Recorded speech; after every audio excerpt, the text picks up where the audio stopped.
Hello and welcome back. On the last episode, we learned a bit about the history of Alternia a bit, and a bit of the justice system. There was a religious figure and some winged revolutionist, and basically, didn't end well for them apparently. Clearly, since the system's still in place. But others are still working on to improve it and get it closer to us, I guess. With that, it leads us to the second half of Volume 8. And from what I'm aware of, based on the friend screen, that there is two successful endings. Mic drop and 3 sweaters in the wind. So yeah, with that, I guess we finish off Volume 8. Yeah, so Volume 8 of stresses, songs, and otherwise. Another night, another ramble. A classic song comes back to you as you continue your way.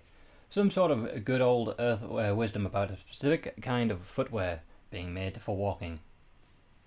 You wish you had that kind of footwear right now, in this current chapter of your life, or any footwear for that matter. You definitely learned your lesson about getting overexcited at the prospect of new friends, and running out in nothing but a bathrobe. Who are you kidding?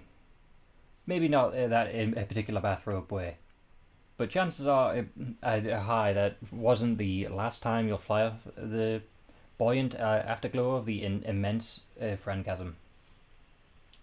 Because now we're going to go talk to Chixie, Roixmr, I think. Your point is, you need a wardrobe change. You should ask Elwood for one of her rad leather jackets. You could really make one of those work. Geez, this is kind of a crummy neighbourhood. And there you go again, making snap judgments. Get a little alien culture into you and suddenly you're an expert. Looks like you found the Alternian life. Well, technically, all life here is nightlife. If people are nocturnal here, shouldn't nightclubs be called day clubs? Maybe the lure of dancing and getting smashed with strangers is not enough to get people to brave the blistering sun. You doubt you'd be brave to stiff breeze for it. Yeah. You aren't much of a partier. But recently, you're all about new experiences. You'll try anything once. A long line of people snake along the side of a building. It doesn't appear to be moving. The club must not be open. The club must not be open yet. You consider getting in the line, but there's so many people here. You really are more of a one-on-one friendship type. You go around back instead, to your old friend, the back alley, and the dumpster. Distantly, you hear music. It comes off every few seconds and then drops off. Maybe a sound check. You hear something else. Musical sigh comes from overhead. You turn a corner and find a girl standing alone outside the back entrance. A heavy door is propped open with a chunk of concrete. Like someone who had gouged it out of the street. Okay. The girl has a sweater, dress, and leg warmers. A bronze sign splashed across her chest. You wonder if you should consider painting a sign onto your own clothes, just to make yourself seem more normal. Yeah, no, probably not. No point. You'd also need to paint yourself grey and find a pair of fake horns. Who would do something like that? Sounds like a huge pain with absolutely no benefits. The girl hasn't noticed you yet. She's staring at her own feet in sign, also making weird little whoops and clicks noises, and singing a few bars of wordless notes. Starting low and then climbing up high. Wow, sounds pretty good. The enclosed space between the alley and the walls make it seem like it's coming from all directions. Maybe you should just leave. She looks busy. But then another troll sticks their head around the open door, shooting the goal an unkind look and kicking the cement block doorstep away. Oh heck. There's really only one reason you would prop the door open. First save already. Okay. Obviously the going for the wrong answer first, so we gotta stand there. Because if we, she's gonna thank us for keeping it open, so. Like the witness to a disastrous car accident, you stand there and watch as the girl notices the door closing, and she let out a squeak. Jumping for the handle. She misses it and smacks her knee against the metal frame. Ouch. Damn it. She has a soft, musical voice, even when she's swearing. You ask if she's okay. She stops rubbing at her knee and looks up to you. You're quite a bit taller than her, but she looks older than some of the other trolls you've hung out with. No worries. Well, at least not about my leg. If you want something to worry about, I'm sure I can come up with some ideas without much trouble. You assure her that you've had plenty to worry about recently, though you appreciate the offer. She gives a fruitless tug on the back of the door. She knocks, nobody comes. She knocks again, still nothing. You tell her that someone kicked the doorstop out of the way. She looks disappointed, but not surprised. Oh well, I'll just have to go back around the front. Could be worse. Would you care to join me? Oh my god, you thought you'd never ask. Eyes. Looking through... this is working out perfectly. You're so glad she got locked out back here with you and the rest of the garbage. I'm Chixie Roixmr. Although, I'm sure you already know that. I don't think you're an idiot or anything. You know, meet and greets are usually after the show, but you seem nice. You aren't sure how she figures that, since all you've done is just stand around. It's true though, so you don't protest. You are nice, super nice. You might be the nicest person on this whole dang planet. You ask her if she performs here, if she's performing here tonight. Of course. Why else would I be warming up in a dirty back alley? You tell her you've seen people do far weirder things, and she laughs. You aren't wrong. People around here will do anything for attention nowadays. For instance, you're walking around in an absolution robe. Yep, we're still in a bathrobe. You cough delicately. True, very true. She's got you there. If you don't come inside with me, I can give you an autograph. I don't have anything to write with back here. Chixie seems to think that you're a fan who managed to get past security to accost her in person. She doesn't seem too upset though, more like delighted. You think back many friends ago to when Sir Robert told you that it was dangerous for lowbloods to get popular. You wonder if Chixie trusts you because she thinks you're also a lowblood, or maybe she's not that popular. You follow her back to the front of the club, past the line of trolls waiting to get inside. The guy whistles at her and she gives him a flirty little wave, along with a flat smile, a customer service smile.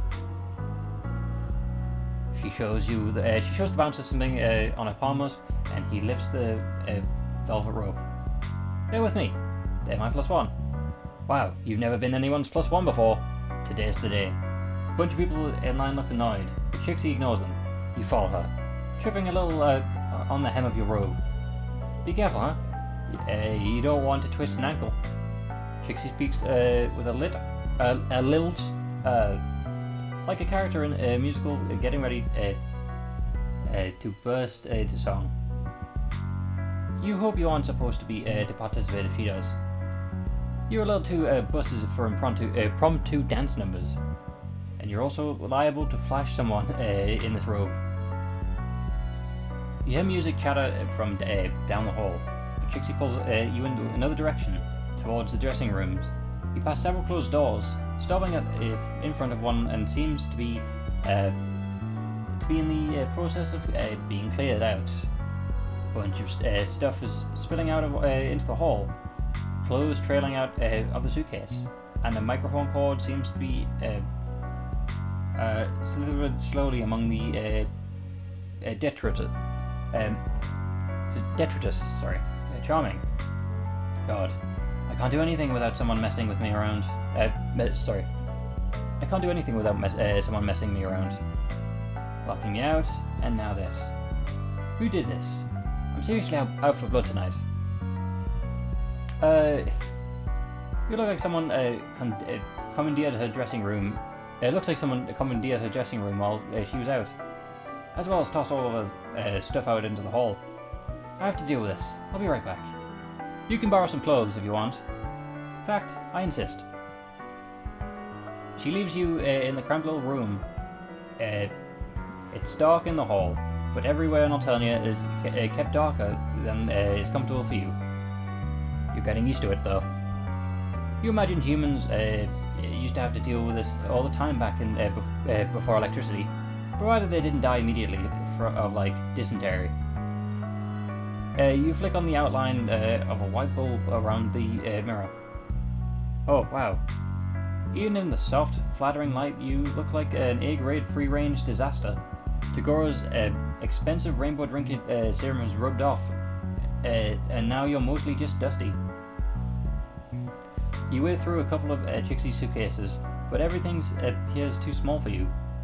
There's a couple of sweater dresses and a hoodie that might fit, but without a pair of pants, that's going to be real scandalous real fast. The only thing you can find that works is the whole damn dressing room's floaty purple dress hanging on the back of the door. Definitely not your style. You never would wear anything like this at home. But forget it. Roll with the punches, right? And not just the violent ways, fashion ways. You give a little experimental twirl in front of the mirror. You aren't going to break any hearts, but you'll do. You actually kind of dig it. You're kind of busy admiring yourself when Chixie comes back. She sniffles sharply, and there are tears tracks on her face. But she isn't crying anymore. In fact, she looks mad as hell. Oh damn, is she mad at you? Did you manage to mess up something without even being there? You've got mad mess-up skills. I got bumps. They kicked me off the lineup. I was supposed to be the opening, but some new band came in and they have a purple drummer, so the club owner let them take my place. Of course, this is how it always goes. God, she looks so sad. Time to break out your finely tuned comforting muscles. But before you can get those guns out, someone oozes up to the two of you. Someone you recognize. Oh, incredible, Miss Roixmr. What are the odds? It must be fate. Well, you chirped that you were coming to the show, so I guess the odds were pretty good. Zebra doesn't let this dim in his Zebra doesn't let this dim his sparkle. He isn't the type of guy who to let facts get in the way. He hasn't even noticed you. He's too busy kissing the back of Chixie's hand. Looking good, baby. I'm kind of a mess. I've been crying. Well, crying looks good on you. Zebra. Oops. Finally, Zebra finally glances your way and does an extremely exaggerated double take. Wow, damn. I didn't even recognize you. You clean up real nice, you know? You haven't cleaned up at all, really. You haven't bathed since Tagora's fancy absolution trap. All you've done is put on a slinky dress. It's not like you aren't happy to see Deborah. You are. He's one of your many success stories. He's just, the kind of friend you want to think back on fondly from time to time, remembering all the good times. Yeah, not necessarily the kind you want to hang out with. or hang all over you, like he is right now. Chixie looks at his arm around your shoulder and seems momentarily annoyed. But her expression skips a couple of tracks and hits back to neutral. So you've met? Where? Online. In a forum? Can I join? Not in a forum. Unless you're talking about the forum of life. He winks. Fate just keeps bringing us together, doesn't it? Just like you and me, Chixie baby. Chixie laughs. Now that she's gotten over her surprise, her entire demeanour has changed. Her body language is relaxed and she keeps biting her lip. She looks like an actor demonstrating bashful on command. Zebra is eating it up. It was really nice of you to post about my EP on your blog. We got a lot of listens from that. Babe, have I ever told you that I think you're so strong? Seriously, Loveblood girls are just so strong. Chixie laughs again. It sounds painful. Maybe once or twice. I love your new stuff. That one song, Poisonous Moon, or whatever. Bloody Sun? Yeah, right, exactly. So he doesn't even know the real name. Cool. Real good stuff, sweetheart. Can't wait to hear more tonight. Alright, he doesn't know that Chixie got bumped. Chixie meets your eyes and she seems to be trying to communicate something entirely using her eyebrows. Cool. Is he trying to say keep it a secret from Zebra? Because I mean, I think we should tell Zebra. Well, I think if she's trying to get us to keep it a secret from Zebra, we should tell Zebra. But also that means we got it right. So the wrong answer was to help her. Okay. If the wrong answer is to help her, then we should stop doing that, right? Yeah. So tell Zebra that Chixie isn't going to. And she's sweating. He tells Zebra about the higher caste trolls coming and taking Chixie's place. She starts making frantic motions behind Zebra's back and shaking her head, but immediately stops when he turns to look at her. That true, babe? It's not a big deal.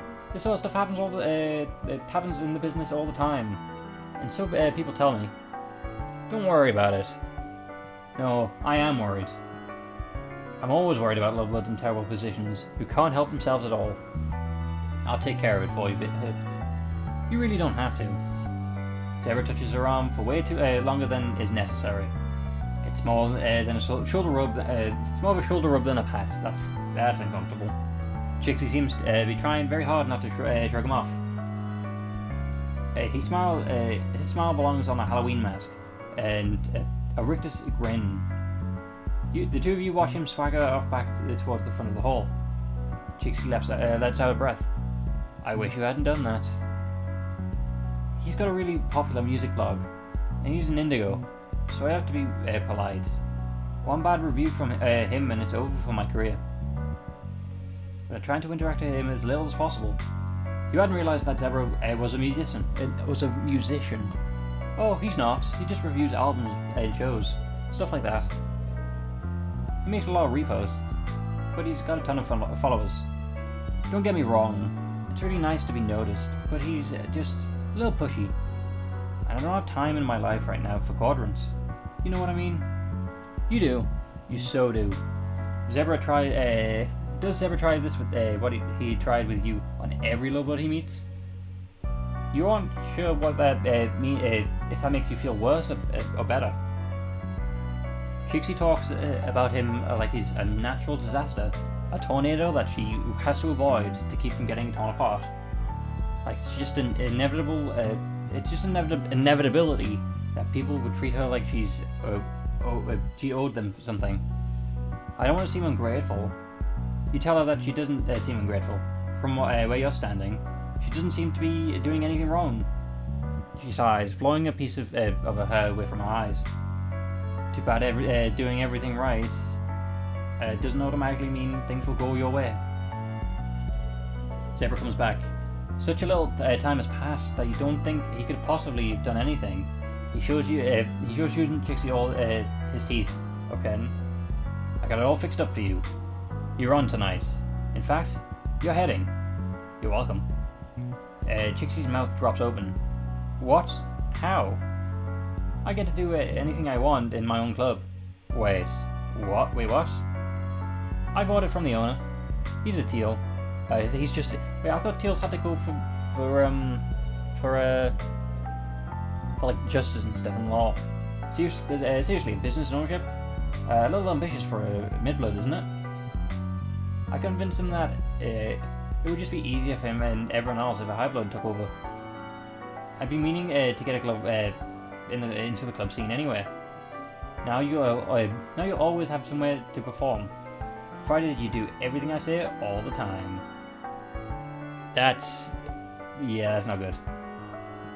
He grins to show that it's just a joke, but there's also something in his smile that you really, really don't like. You regret asking for his help. Chixie, so does Chixie apparently. She gets right in your face. Nice work. Now I owe him even more than before. That's not good. This is the only club around here that would let Lowblood's solo acts perform. You can find your own way out, can't you? Okay. That is definitely it's not a good picture. I mean, it looks nice, but it's creepy in its own way. So yeah, so basically, she wants to be left alone to helping her is the bad choice in all of them. You grab the door before it can close. Displaying your the dexterity of someone far healthier and far less stressed in a slinky bathrobe, you grab the door before it can slam close. The Bronzewood girl's attention snaps snaps like that, and she breaks off mid-tone. She takes in the misplaced concrete you're holding at the door. Oh, thanks for catching that. I would have to go all the way up the front. Must have been the wind. What sort of wind do they have that could pick up a chunk of rock the size of a turtle? Unless the wind is urban slang for some rude douchebag. She gives you a quick little smile and darts through the door, letting close behind her with a solid click. Yep, locked.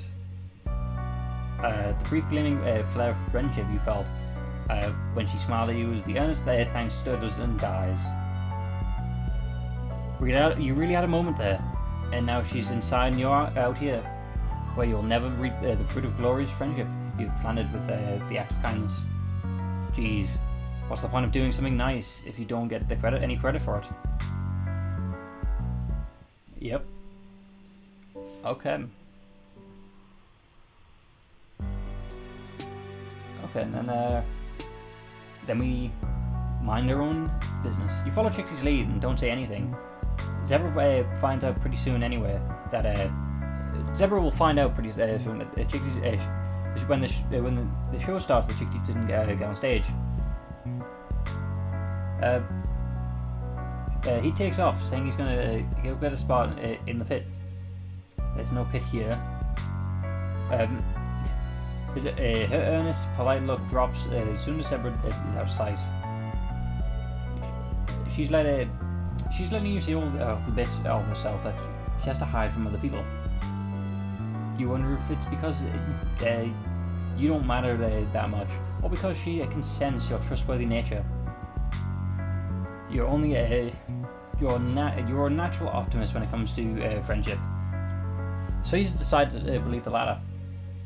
Come on, I just wanted to get a good look at the jerks who took my stage from me, so I can talk about them on my venture. You can follow it if you want. Only like 4 people do. It's not like anybody cares about my problems anyway. You risk an encouraging pat on her shoulder blades. She sniffs and wipes her nose. At least I have you, my one non-creepy fan. At least I think you aren't creepy.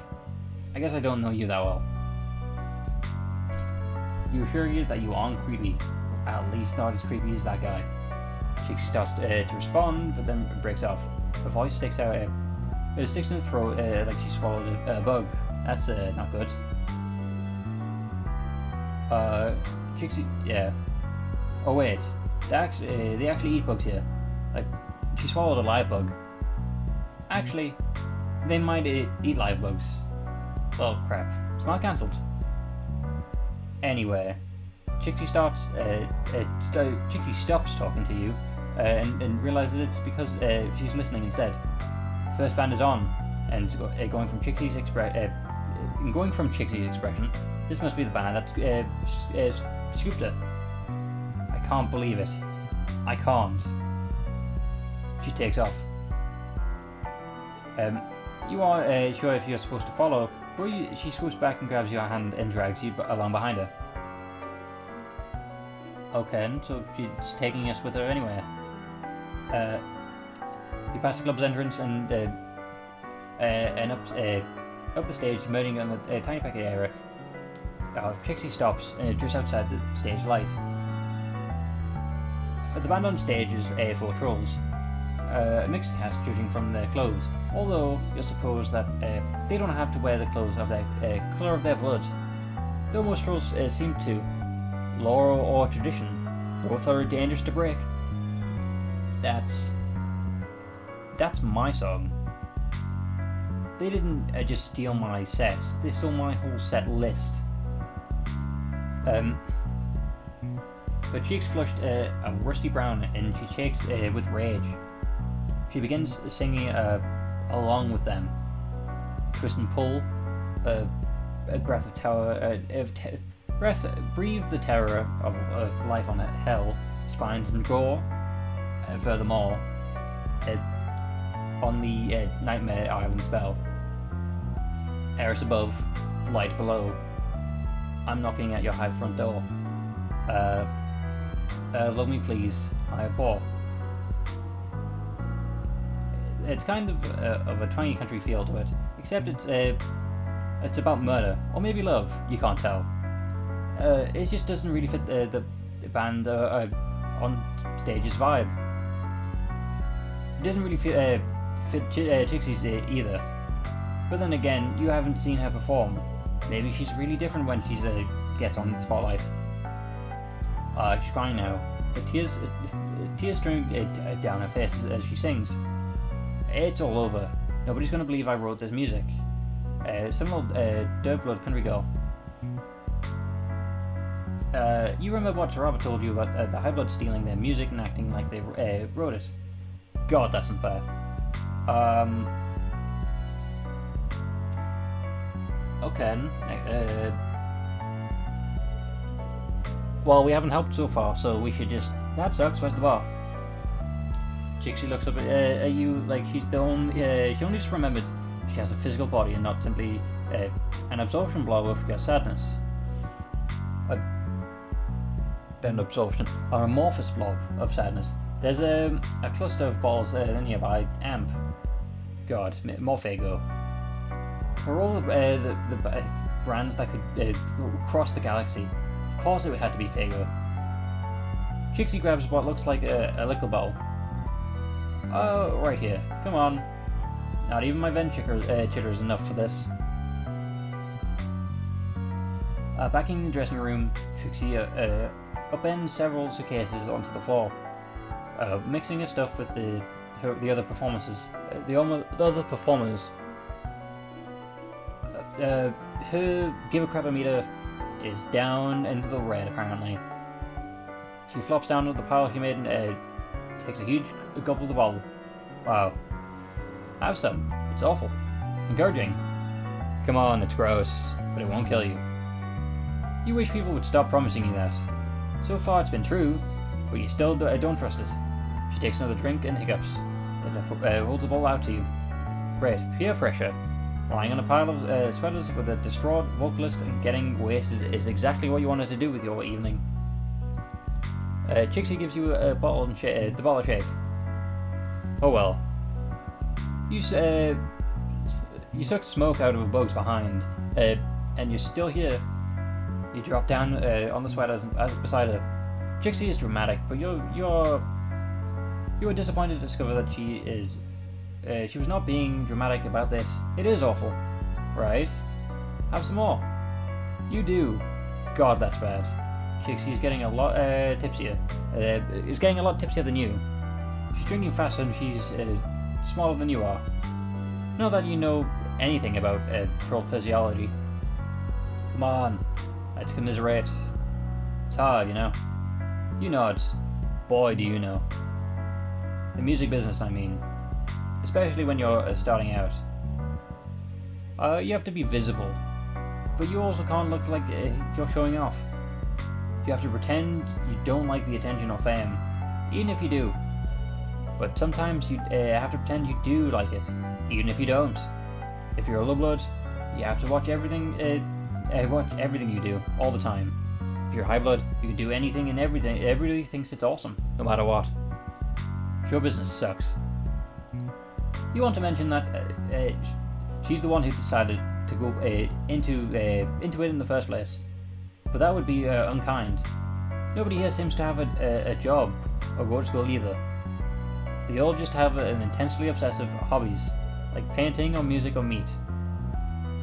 Instead, you tell her that you're sure she'll write more songs. Sure, and they'll steal those too.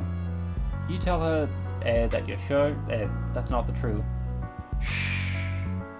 Chixie attempts to put a finger on your lips, but gets it halfway up your nose. Complaining time, not help for advice time. Oh dang. You can definitely get behind that, because you've got some complaints. You take another swig and it burns all the way down. You tell Chixie that about the crash landing on a strange alien planet, the broken limbs and hard times and bad wardrobe choices. You skirt around all the amazing friends you made though. You don't want her to experience friends envy. Halfway through your harrowing story, you hear something. Snoring. Chixie is passed out, drooling on your dress. Better than puking. Do trolls puke?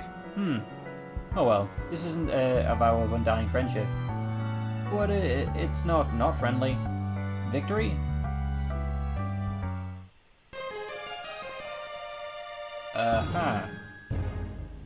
You don't go to alcohol for your problems. Let's do something about it. Don't go to alcohol for your problems. No, don't go for your alcohol problems. You should do something. Yeah. Chixie clenches her fist. Yeah. She reaches into a snarled mess of equipment and comes back with a microphone that only looks like a little bit squirmy. Okay. Then she walks up to a costume rack and pulls down a mask. It's a plain white, like a Phantom of the Opera mask, jarringly stark against the gaudy, organic styles of the most everything else on the Alternia. She waits for a dip in the volume of in the song, and she gets one right after the bridge. Then she switches on the microphone and takes a huge breath. Shut the hell up. The shout reverberates around the club. The sound of the crowd dips, then falls out almost entirely. The band staggers to a slow, rattling stop. Nobody seems to know what's going on. Oh hell, this isn't exactly what you meant. You meant like, egg their tour bus or trash them online. Chixie steps into the light and a murmur goes up to the crowd. The band singer loves her microphone. She's in a short blue dress with a long, vicious claws painted red. You aren't up to the you aren't up on all the trends, but you're pretty sure that red is edgy. Chixie covers the microphone and says something to the band. The cerulean stares at her for a few seconds before lighting a cascade spray of laughter. Sure, honey, okay. Condescending and sweet. Like Chixie is a toddler who happened to wander on stage. She points her finger guns at the guy on the soundboard. Razor, give the lady a beat. Oh god. You know what this is. You see Chixie's face framed by the lights, focused on the intent, all simpering gone. You like that? I wrote it. You hit that? I own it. Coming in hot, trying to steal my spot. Oh lord. Is this a limerick? Just grab my bulge and deep throat it. A dirty limerick. Holy crap. She's doing all of this. She's really doing this thing. A rap battle. Jesus. The cerulean girl spits some stuff back. It's kind of basic. Just general insults about Chixie's blood colour and her lyrics being stale. Considering she stole Chixie's song, that doesn't really fly. The crowd doesn't know that though. They're eating it up. They probably think it's all a part of the show. Some fiery little lowblood coming on stage to shake things up. Paint your clothes red. Paint your mouth brown. Okay. Acting like you know what's like down here on the ground. Crowd whoops. This might be a high blood owned club, but it's definitely a lot of lowbloods in the crowd. But it's imitation. I've got no expectation. This is your final station. You aren't gonna hit higher than this collaboration. You aren't like a rap expert or anything, but you can definitely tell that Chixie isn't either. She gets breathless towards the end of lines and hits some words strangely, but the crowd is really feeling her. Definitely more than they'll feel the cerulean. Chixie's voice picks up speed and power as she gains confidence, drawing energy off the crowd. You realise you're leaning forward too, making sure you catch every word. She goes through the whole list of the band's shortcomings, including their fashion sense, their talent level, and their interpersonal mess. They are apparently a pretty well-known group online. She throws some stuff about them stealing her music, and the crowd owes, like this is a middle school cafeteria. Okay. So kill me. Call the drones. It won't change a bit of what they all know. When you're a thief, what do you expect? I beat you all square. Hey, show some respect. Chixie drops the mic and the room erupts. Holy crap, that was awesome. She came up with all that on the fly. The cerulean looks furious, and another troll runs onto the stage and try and get the crowd under the control. But they're chanting mask, mask, mask. Chixie runs back off stage, chucking both the mask and microphone back where she found them. She grabs you and you run all the way back out to the alleyway you met, letting the door close behind you. Guess you're done with that club. Chixie's eyes are around all around and shell-shocked. I just did that. Yeah, she really did. I just told a bunch of high bloods to eat my bulge.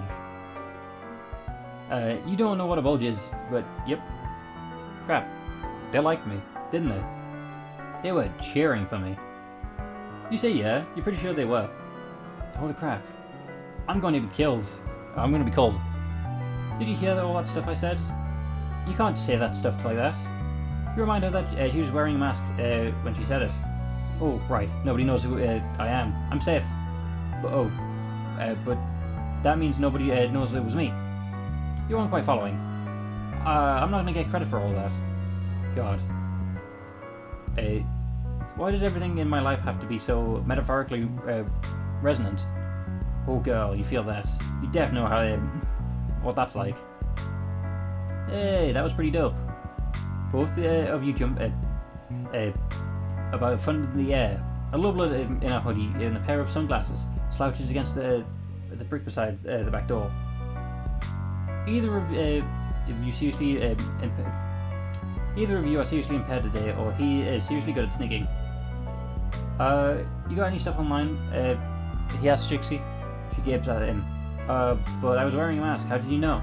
Well, you were standing right outside the door, and you were wearing the same clothes as you did on stage, so... Oh, right. Clever of you.